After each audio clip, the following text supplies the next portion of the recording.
அசத்தலான பேச்சாளராக சாணக்யா இன்டர்நேஷனல் அகாடமியின் ஆங்கரிங் அண்ட் பப்ளிக் ஸ்பீக்கிங் பயிற்சி பட்டறை நவம்பர் 13 முதல் நேரடி மற்றும் இணைய வழி வகுப்பு. தொடர்புக்கு 7338242442. Was actually possible, and I don't want to squander it. One of my messages to our fellow Republicans afterwards is many of us, myself included, have spent a good portion of the last probably year and a half since I ran for president, but especially this year, when necessary, dunking on our competition. We have to do that when a competition to win an election. But at this point, I think we have to quickly adjust to the new mode that we're in.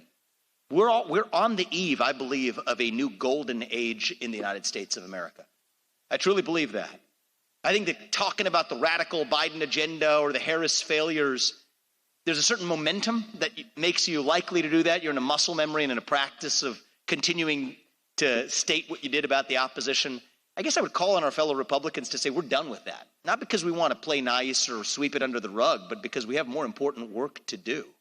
We have the work ahead of starting the golden era ahead for our United States of America, the new United States, and the new Republican Party that I think is going to create it.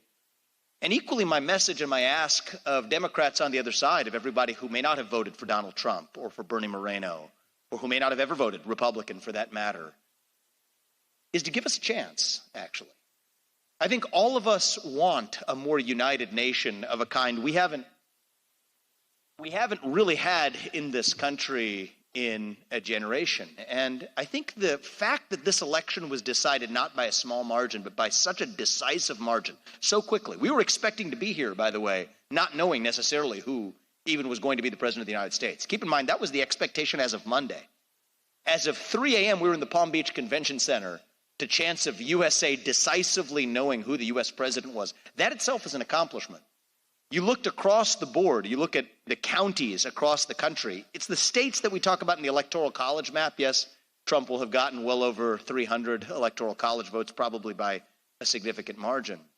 But even if you look at places like New York, counties in California, counties in blue states, we saw a shift and a new kind of coalition that makes possible what was unimaginable just 20 years ago. And so I think if those on our side are willing to say we're willing to put the grievances of yesterday behind because we won, and we won decisively, and we're going to marshal that to not just run from something, but run to something, enter that golden age with the vision of what's possible in the United States of America, I can equally ask of our friends on the left to say, give us a chance to prove what's possible. This isn't the Republican Party of yesterday. America First includes all Americans, as it should. And I think that Donald Trump is going to hopefully use the learnings of that first term. I believe he is. We spent a lot of election night together. I'm confident that he is eager to harness the learnings of that first term to go even further in this second term than anybody imagined, even in uniting the nation. Maybe not through words, through cheap verbiage. That doesn't really unite people, but action does. Success is unifying. And I think our goal as a movement is that even in the MAGA movement, we don't want to be saying, make America great again in 4 years, because we won't have to. We'll just be saying, make America greater. That's what America's always been, greater than we've always been, the pursuit of excellence. We don't have to make America great again. If we make a few small fixes, 4 years from now, we'll just be talking about making America greater. As I like to joke around, MAGA will become MAG, and that's the permanent movement ahead for the country over the next 250 years. One of the things that's going to happen 2 years into Trump's second term now, people forget about this, but it's an important one to me. It's a small point in the scheme of things, but I think it's a big one in symbolizing where we are as a country, is we're going to celebrate the 250th anniversary of the signing of the Declaration of Independence. America's 250th anniversary is coming up in 2026. That's a birthday worth celebrating, I believe. And I think, yes, and it's coming up.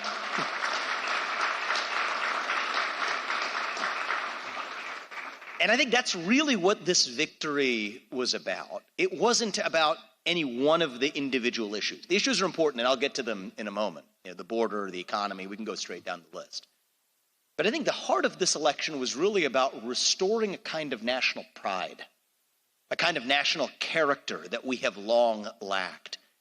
Those young men who I was playing tennis with just before coming here, who voted, drove 12 hours to cast their ballot this time around in a way that they never had before. What's going on there is a hunger in this country to be part of something bigger than ourselves. Hunger to be an American, for that to mean something. And for the last decade or more, we have been lost, especially young people, but I think it goes for all of us, hungering for direction and purpose and meaning, a loss of national pride of a kind we haven't seen since the Great Depression, since over a century. Last time we had this crisis of national self-confidence was in 1860, at the time of the Civil War. Less than 16% of Gen Z has said they're proud to be an American. We have a 25% recruitment deficit in our U.S. military. It is that national character that's actually upstream of our economic struggles. Because how can you live the American dream if you're not willing to take risk to start a new business, if you don't have the self-confidence to do it? So I think that's really what this election was about restoring a kind of American self-confidence that we've missed for a very long time, but we don't have to miss any longer. One of the things that the election results revealed is that the politics of yesterday, so many aspects of it are now history. You see the spending in swing states. This is one of the more interesting parts of the sausage making of politics that interested me. Democrats outspent Republicans in the swing states by over 3-1. It didn't matter. I think the era of the scripted political advertisements, that's now slowly, if not gradually, being relegated to the dustbins of history. Instead, talking directly to voters.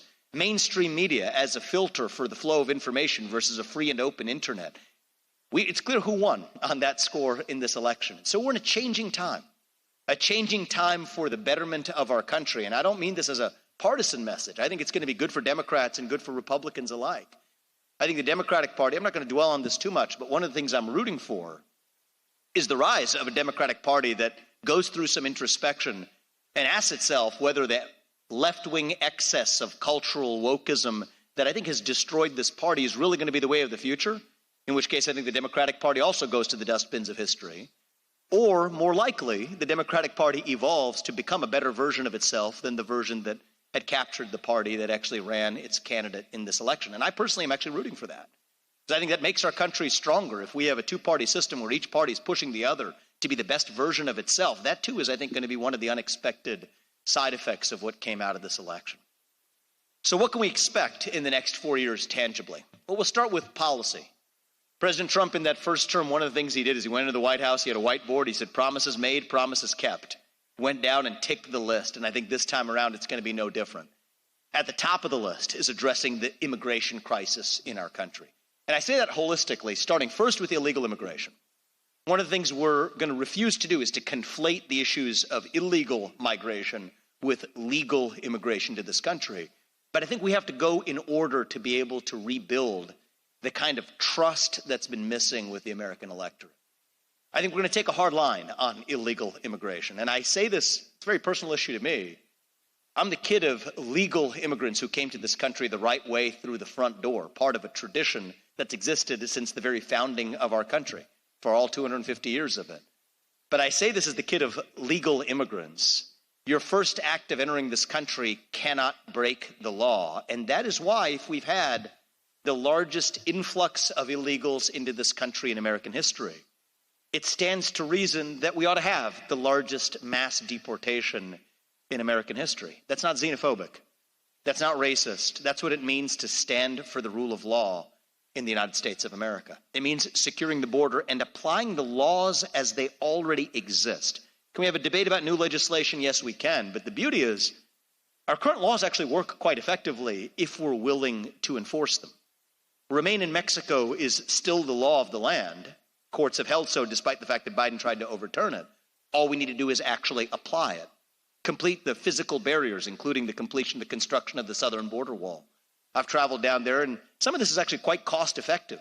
Aquatic barriers in the Rio Grande, ending the incentives for people to be here illegally, ending the funding of sanctuary cities. This, I think, will bring the illegal immigration crisis down to its nadir as it was in 2019 when President Trump was last president. And I think that that's something that if we take off our partisan filters and the constraints that stop even our friends in the Democratic Party from being able to say what they actually think and take off the shackles, I think most Americans agree that if you're going to come to this country, do it the right way through the front door. And if you're coming in by breaking the law, that's not exactly what the United States of America represents.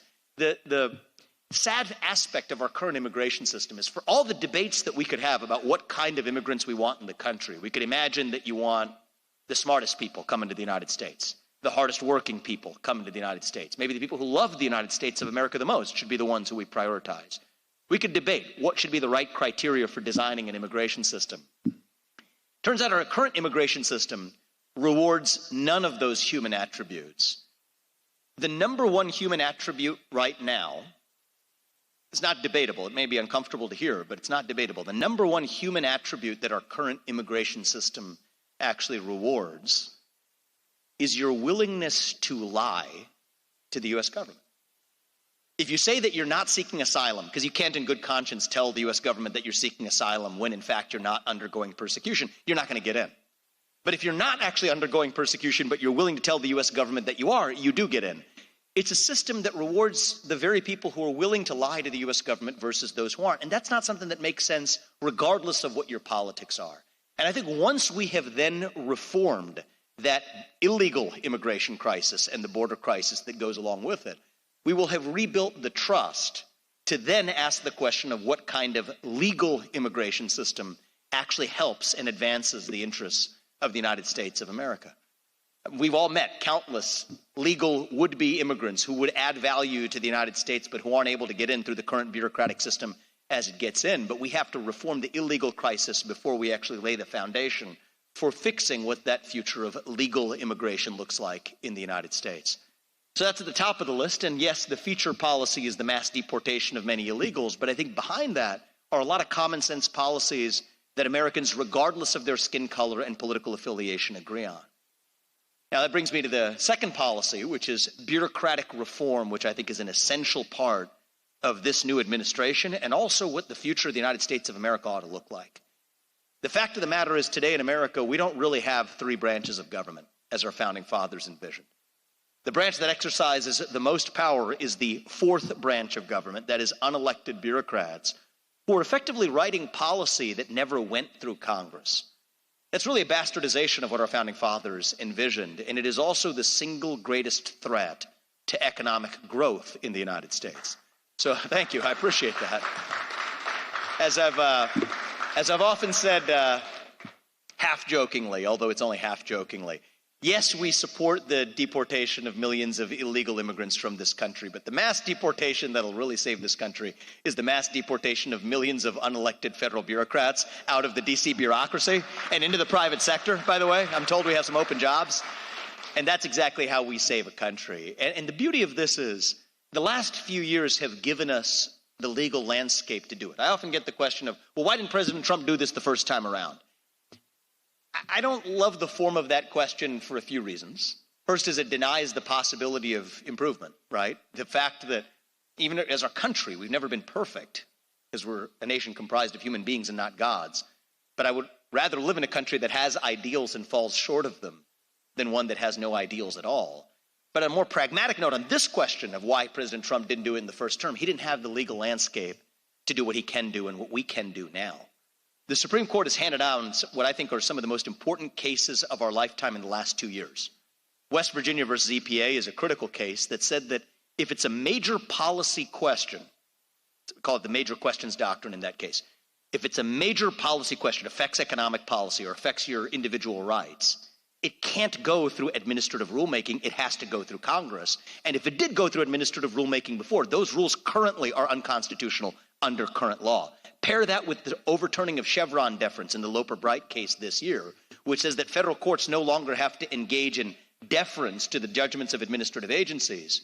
And we have the basis of a 1-2 punch for an administrative reform in the United States of America of a kind that has not been possible since the advent of the administrative state over 100 years ago under Woodrow Wilson's watch, which expanded under FDR, metastasized like a cancer under LBJ, and frankly, some Republican presidents along the way, Nixon included, have some culpability in continuing to expand. It is a century-long sin in the United States of America that we now have a historic and generational opportunity to correct. And the beauty of this victory of Tuesday night is that it was a diverse coalition of independent thinkers, outsiders. My friend Elon Musk was an important part of it through the very end of this process, which is a beautiful thing to watch. And I know he's chomping at the bit to be able to play his important role in this level of bureaucratic reform. Frankly, so am I. And so is President Trump. J.D. Vance, my friend and our fellow Ohioan, he's going to do a great job as a vice president, is also largely an outsider to politics, but for the couple of years he spent in the U.S. Senate. And I do think it's going to take a band of rebels, if I may use a 1776 analogy, to come together and take on this federal Leviathan. This isn't going to be easy work. I actually think compared to the two issues I just laid out, taking on the illegal immigration, which is going to be hard enough, but we have a clear path to resolving that by enforcing the rules as they already exist. This is going to be the tougher challenge, but it is also going to be the achievement that has a more lasting effect on the revival of the United States of America over the next century, to make sure the people we elect to run the government are the ones who actually run the government, not unelected bureaucrats in the deep state. Make our founding fathers proud. And that leads to an economic stimulus that gets us to the doorstep of that American golden age. That's what allows us to allow American drillers to drill, American oil companies to drill, baby, drill, frack, baby, frack, burn coal, by the way, without apology. The United States of America is the cleanest place on the planet to actually utilize coal, which along with natural gas is the basis for our baseload power generation, without which there isn't the electricity or the power needed to power, forget a green economy, even the AI revolution that's ahead. Nuclear energy, I think, is an important part of this as well, but increasing the supply of energy, frankly, increasing the supply of everything is how we fight inflation, bring costs down, incentivize risk-taking, allow entrepreneurs to unleash their potential, roll back that regulatory state. This is going to happen automatically. So when I think about, you could talk about a lot of different priorities for the next few years, but fixing the mass illegal immigration crisis and restoring a sane legal immigration system, which we don't have today, one that best advances the interests of the United States of America, and to combine that with mass bureaucratic reform of the administrative state and the regulatory state to put it back in its place in a way that would make George Washington and Thomas Jefferson and John Jay proud. That is how we save the country. And the beautiful part about this is I don't think it takes a long time to get that done, actually. Most of what needs to get done can get done not in a matter of years, but in a matter of months. And we're not far away from it. January 20th, 2025 is not far away. And that's what I would encourage, especially the Republicans in the room who are, like me, probably in a little bit of a celebratory mood right now. Let's all remember that Tuesday night was not the destination. That was the start line. The destination is getting to a place where we actually have a country with 3 branches of government rather than 4. We actually have a country that allows the best and brightest who love the United States of America to get into this country and serve this country and grow and live the American dream that we all wish for our kids. The country where we will look our kids in the eye and mean it when we tell them you get ahead in the United States of America with your own hard work and commitment and dedication without anybody telling you that you have to shut up, sit down, and do as you're told and censor yourself along the way. That's the America we know. That is the American dream that I think we are within striking distance of reviving.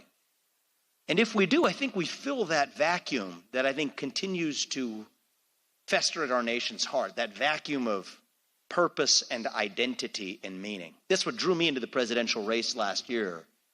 And I think that after we've solved a couple of these policy solutions one by one, I think we go back to filling that void of our national character that we're missing. Young people in particular, I'm a millennial. I'm 39 now. I was 37 when I ran for U.S. president.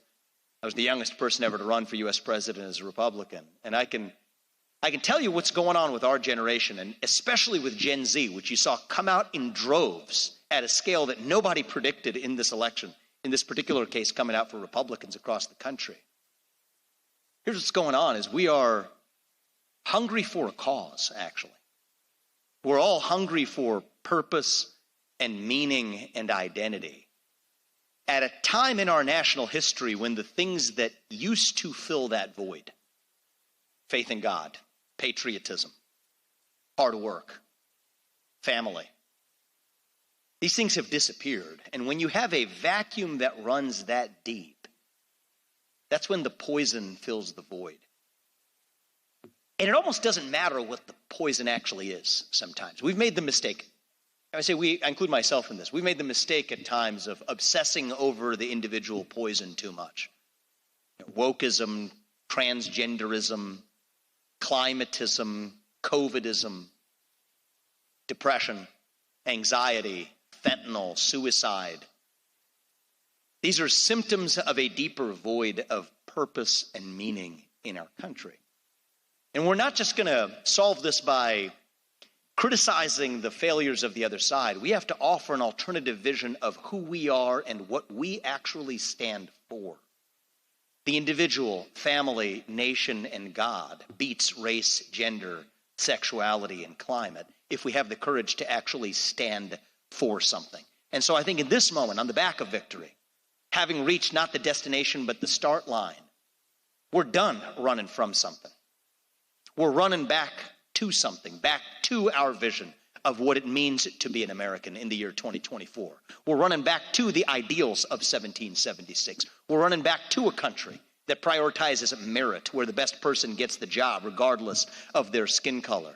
A country where you get ahead not on the color of your skin, but on the content of your character and your contributions. A country that once again reinstates and respects the rule of law in the United States of America. You enter with the consent of our country, and the best and brightest are the ones who get in, not the ones who break the law. A country where the people we elect to run the government are the ones who actually run the government, not unelected bureaucrats. A country where we can all have elections that we trust and believe in with conviction. A country where you get to speak your mind in the open as long as I get to in return. And hopefully even a country where we can disagree like hell as Americans and still get together at the dinner table at the end of it. That is the America I know. That is the America that we miss. And if you give them a chance, even if you're on the left, I'm confident that that is the America that Donald Trump and our fellow Ohioan good friend J.D. Vance, I think, are going to work hard to revive from the top, and setting an example from this country, for this country, in a way that I believe will go far beyond that first term. I think it was a successful first term, but I think the second term will go far beyond. And that brings me to our own state right here in Ohio. I think Donald Trump is going to make America great again. And I think after that, we're going to continue to make America greater. I think with his presidency, we also have a historic opportunity to make Ohio greater, to make this state the best version of ourselves, the best version of who we can be as a state. I'm proud of this state. I was born and raised here. I grew up in Cincinnati.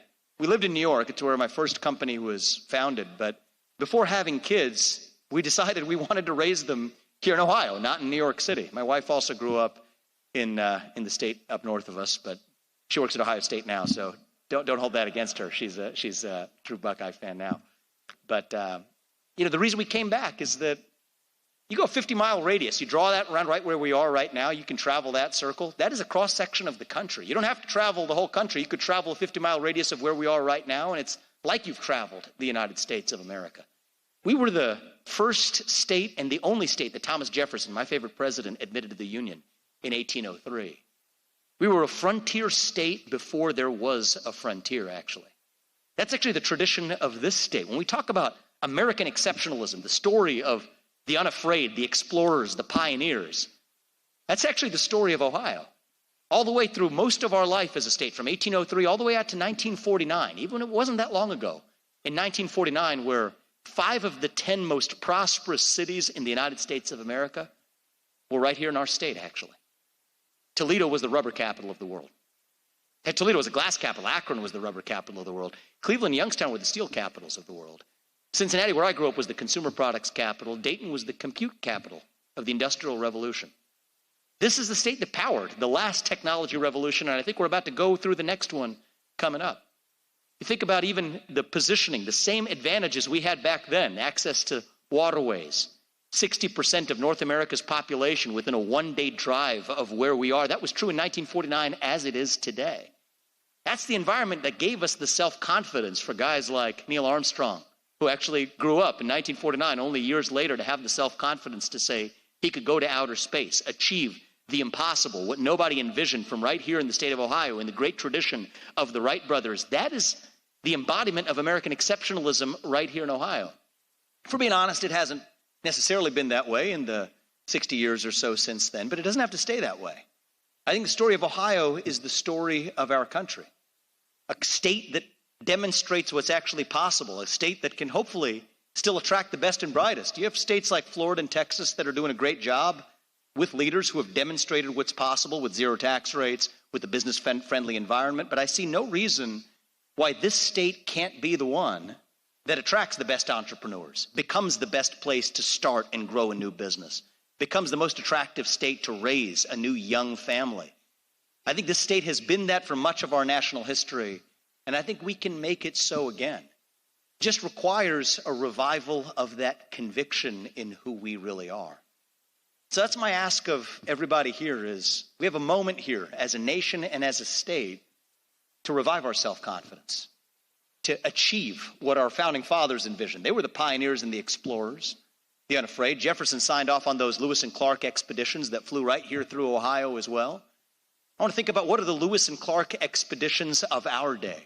Leadership in the AI race, leadership in leading the world and not just relying on somebody else's semiconductors, but making them and actually utilizing them right here in the United States of America. A country that doesn't have to rely on our adversaries in China for our own military industrial base, but instead a country who demonstrates and shows the rest of the free world what's actually possible.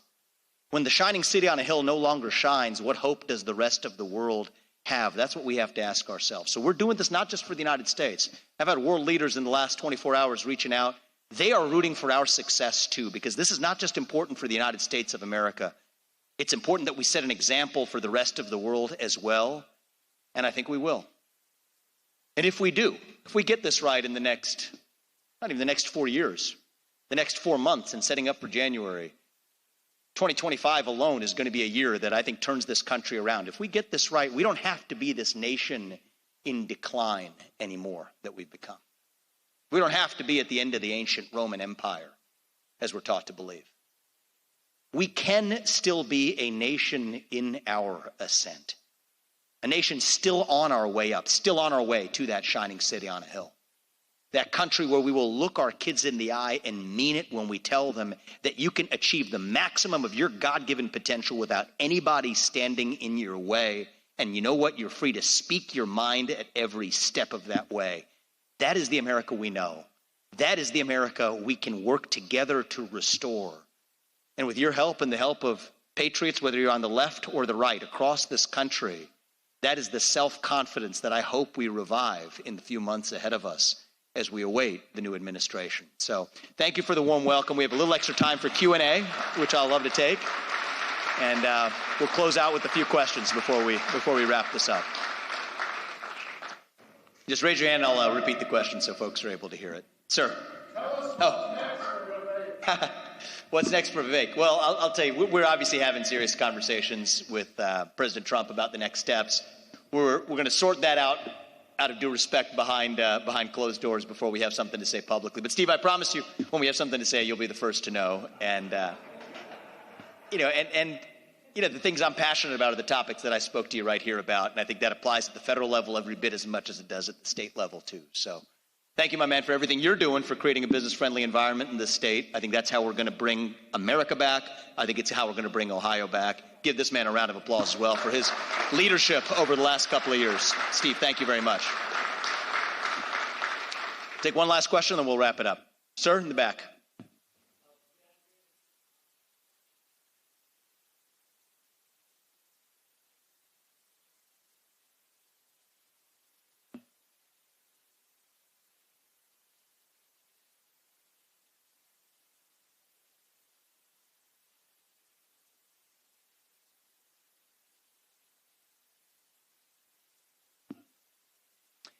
Yeah, thank you. I think it's such an important issue. When you think about Gen Z coming out to vote, I'll say one thing about this housing issue, actually, just to put my finger on it here is, have housing costs gone up and are they out of reach and unaffordable for many people, especially first-time home buyers? Of course they are.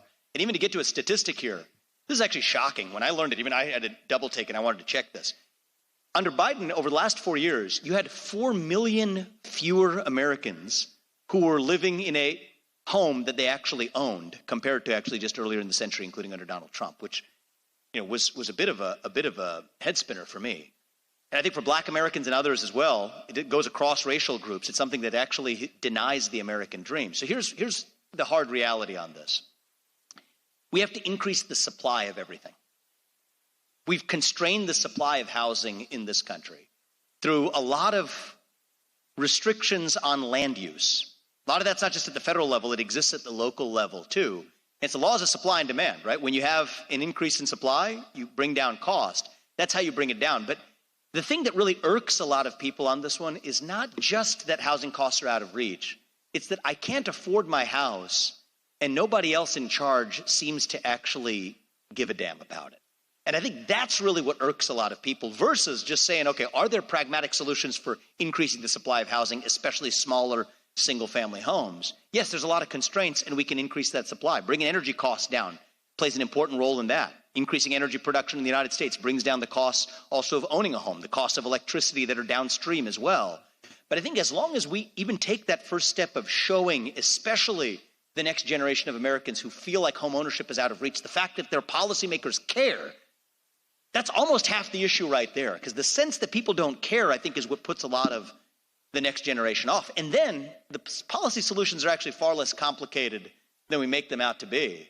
In general, whether you're talking about energy or housing or even labor, in a certain sense, increase the supply of everything. That's how you bring costs down. That's how you spur economic growth. Housing isn't an exception to that policy. And I think that if we're willing to embrace, I'll close on this, for both parties, in our own respective ways, have shied away from economic growth actually as a worthy message. Right? In some ways, you're supposed to flog yourself and apologize. More on the Democratic side, flog yourself and apologize for capitalism. And I'm seeing that trend even in certain corners of the American right, apologizing for capitalism, apologizing for excellence, apologizing for economic growth. I actually think that's the wrong way to go. I think economic growth is at the heart of American exceptionalism. And so if we want to restore this country in true American excellence, we got to get over this culture of victimhood, frankly, in either political party. Right? Our culture of excellence, I'll close on this point because I think it's an important one. There's something that's happened in our country where our inner animal spirit, it has been domesticated, it has been tamed by this new culture that celebrates victimhood and penalizes excellence. And that culture of excellence, it has leapt oceans to lift up places like China, while their culture of Maoist victimhood has come all the way back here to hold us down. And personally, I think when we rallied behind the cry to make America great again, we didn't just hunger for one individual. We hungered for the unapologetic pursuit of excellence. That's what it means to be American. That's what it means to pursue exceptionalism. And whether it's on the right or the left, I don't want to apologize for economic growth as an objective. I think economic growth is actually what's going to bring us together. Success is unifying. Excellence is unifying. Economic growth is unifying. We know how to do it. The country that put a man on the moon, including this state where he came from, we know how to do it. We can actually get that done. The question is, do we have the conviction to actually do it without apologizing? And an important part of making America great again, I think, is going to be to make capitalism great again in the United States as well. So with that, I want to thank you all for welcoming me. God bless you and our great state of Ohio. And may God bless our United States of America. Do not stop fighting until we get this job done. This country's worth saving, and we will. Thank you. Thank you. Good to see you guys.